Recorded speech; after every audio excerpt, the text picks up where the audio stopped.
The woman did not flinch when the officer shoved her shoulder. The shove was not violent enough to topple her, yet it carried the weight of mockery. Casual, deliberate, meant to belittle. Her hands steady at her sides betrayed nothing of the fire in her chest. She had learned long ago that power did not always roar. Sometimes it stood silent, unyielding, watching. The street around her was busy with onlookers pretending not to see, their eyes grazing the confrontation before quickly sliding away. The two white officers blocking her path wore smirks that widened each time she remained silent. To them, silence was weakness. To her, it was a blade. "Step aside, ma'am," one officer sneered, though the term carried no respect. His hand hovered at his belt as though she were a threat, though she stood there unarmed, carrying nothing but the weight of her dignity. The crowd stiffened, curious, wary. Whispers sparked like matches in the summer air. They had seen things like this before, and they rarely ended kindly. Her face betrayed none of it, no anger, no fear, only calm. Her dark eyes lifted slightly, catching the sunlight, their depth unsettling to the younger officer who had expected fear. Instead, he felt, for just a moment, like a child standing before something larger than himself. He shook the feeling off and pressed harder. "What's your business here?" She did not answer. Silence stretched, thick and deliberate. The wind carried the scent of exhaust from a passing bus, mixing with the faint sweetness of roasted peanuts from a vendor who now stood frozen in uneasy anticipation. The woman's silence felt heavier than any words she could have spoken. Her name was Angela Matthews, though few on this street knew it. To them, she was just another black woman standing in the wrong place at the wrong time. Yet behind the silence lay a life carved from sacrifice, discipline, and relentless service. Angela had once stood on sands far from home, her boots buried in dust that stank of cordite and sweat. She had heard mortars whistle in the night, had dragged the wounded across blood-soaked ground, had written letters to families of soldiers who never returned. She had carried not just the weight of her own survival, but the grief of those who depended on her. A decade of service had etched lines of strength into her face, each scar hidden beneath the calm she now wore like armor. Back home, she had walked into rooms where men twice her size spoke twice as loud, only to quiet under the steadiness of her gaze.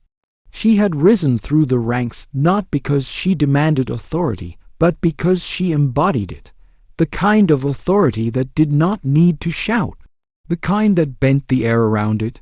But here on this street, none of that mattered. To these officers, she was simply another woman they thought they could command. The older officer leaned closer, his voice dropping into a growl. "You deaf, lady? We gave you an order." The crowd stirred, uneasy. Some lifted their phones, pretending to scroll, hesitant to record. Others shuffled their feet, torn between watching and walking away. Complicity hung heavy in the air, as suffocating as the late summer heat. Angela did not move. Her stillness itself was defiance. She knew well that the world expected her to break, to argue, to plead, to lash out. But dignity was not noise. It was restraint sharpened into steel. The younger officer snorted. "Figures won't even speak." His hand shot out, snatching the thin chain around her neck. It broke with a metallic snap, the silver pendant falling against his palm. He held it up mockingly.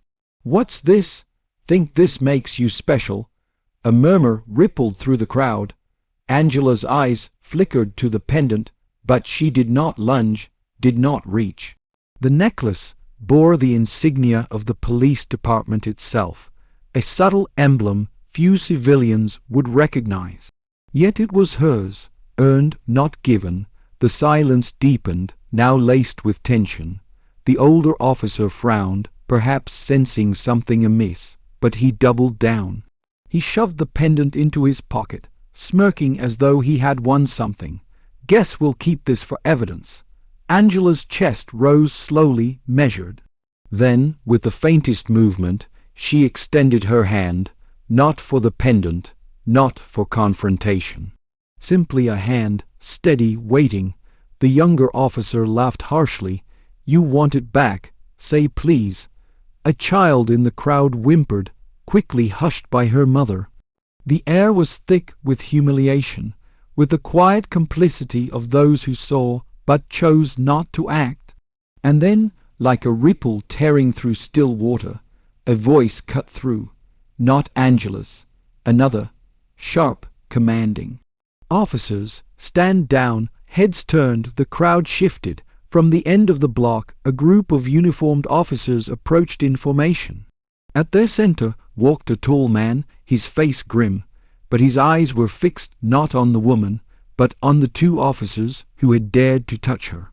The younger officer faltered. Chief? The word slipped before he realized. Confusion flared across his face, then horror. The crowd gasped, realization dawning. The woman they had mocked, humiliated, shoved, she was not a bystander.